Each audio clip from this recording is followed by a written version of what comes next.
Assalamualaikum warahmatullahi wabarakatuh. Shalom, Om Swastiastu, Namo Buddhaya, salam kebajikan.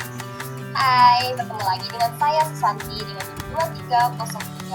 2303030014. Nah, pada video pembelajaran kali ini kita akan membahas terkait lingkungan pendidikan. Apa sih yang dimaksud dengan lingkungan pendidikan? Nah, lingkungan pendidikan adalah berbagai faktor lingkungan yang berpengaruh terhadap praktek pendidikan atau berbagai lingkungan tempat berlangsungnya proses pendidikan yang dimana merupakan bagian dari lingkungan sosial. Nah, lingkungan pendidikan dikategorikan menjadi 3 jenis. Yang pertama, lingkungan pendidikan keluarga, yang kedua, lingkungan pendidikan sekolah, dan yang ketiga, lingkungan pendidikan masyarakat. Pertama, lingkungan pendidikan keluarga. Keluarga merupakan pendidikan tertua yang bersifat informal, di mana keluarga merupakan tempat pertama dan utama yang dialami oleh seorang anak, di mana lembaga pendidikan orang tua bertanggung jawab dalam memelihara, merawat, melindungi, dan mendidik anak agar tumbuh dan berkembang dengan baik. Dan selain itu, pendidikan keluarga disebut pendidikan utama karena di dalam lingkungan keluarga, potensi yang dimiliki seorang anak akan mudah terbentuk dan mudah dikembangkan. Contoh lingkungan pendidikan keluarga. Yang pertama, interaksi keluarga terhadap anak. Interaksi antara anak dan orang tua sangat penting dalam proses pembelajaran dan pembentukan karakter. Karena dengan cara orang tua berkomunikasi dan berinteraksi dengan anak dengan baik, maka membuat seorang anak merasa disayangi dan tentunya sangat diperhatikan. Yang kedua yaitu dukungan terhadap pendidikan. Pentingnya keterlibatan orang tua dalam kegiatan sekolah seperti membantu anak dalam pengerjaan tugas. Nah, dengan begitu seorang anak merasa tidak kesepian dan makin semangat untuk belajar. Yang kedua, lingkungan pendidikan sekolah. Lingkungan sekolah merupakan tempat seorang siswa menjalankan kegiatan-kegiatan pendidikan untuk memperoleh ilmu pengetahuan, perubahan sikap, keterampilan hidup, baik di dalam kelas maupun di luar kelas.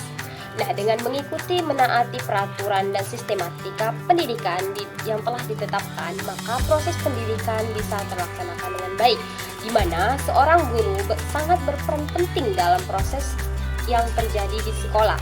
Seperti yang kita ketahui, tidak semua tugas mendidik dapat dilaksanakan oleh orang tua dalam keluarga, terutama dalam hal ilmu pengetahuan dan berbagai macam keterampilan.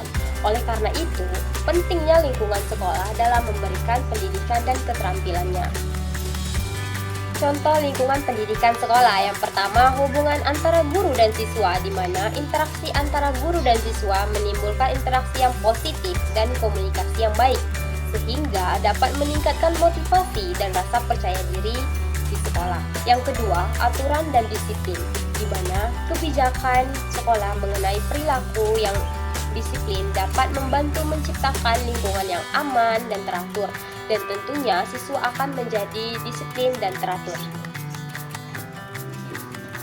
Yang ketiga, lingkungan pendidikan masyarakat. Lingkungan pendidikan masyarakat atau lingkungan pendidikan non-formal adalah suatu kawasan tempat sekelompok manusia yang secara relatif mandiri, hidup secara bersama-sama dan melakukan sebagian besar kegiatannya dalam kelompok tersebut. Nah, di mana lingkungan pendidikan masyarakat berperan penting dalam melengkapi pendidikan formal, informal, dan membantu individu dalam mengembangkan keterampilan serta pengetahuan yang relevan dalam kehidupan sehari-hari. Contohnya, gotong royong. Gotong royong adalah kerjasama di masyarakat, di mana individu secara sukarela bekerja sama dan mencapai tujuan secara bersama-sama. Dan sehingga hal ini mencerminkan semangat, kebersamaan, saling membantu, dan solidaritas antar sesama.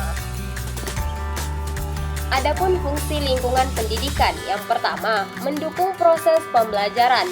Yang kedua, membantu dalam pengembangan karakter. Dan yang ketiga, mampu bersosialisasi atau berinteraksi dengan baik, baik berada dalam lingkungan keluarga, sekolah, maupun masyarakat. Terkadang bukan jarak terhadap cita-cita kita itu yang terlalu lebar, melainkan pikiran kita yang terlalu sempit dalam memperjuangkannya.